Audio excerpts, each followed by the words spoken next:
立委陈廷辉菲菲姐姐招大人囡仔来佚佗下个活动，将地在河顶上。今仔日举办记者会，市议员陈怡丁、陈秋平、蔡秋兰、陈碧玉、区兆信、周家伟等人拢到场相听。就是11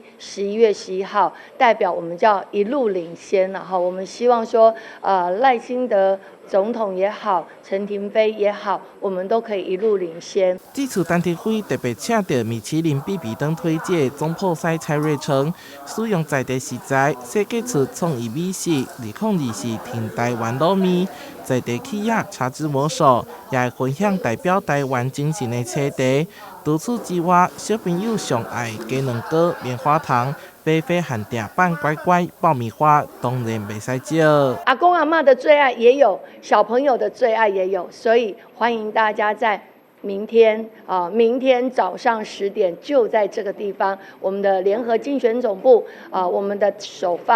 场就要开跑了。在河的活动现场安排陈爷爷科学童玩、魔法泡泡等活动，并且来大型气垫游戏场，打造小朋友的欢乐天堂。陈廷辉也讲，未来伫家己时啊，拢会有相关的亲子活动，大家千万唔通错过。我相信这些都是小孩子的最爱，我们欢迎大家一起来用一个不一样的方式，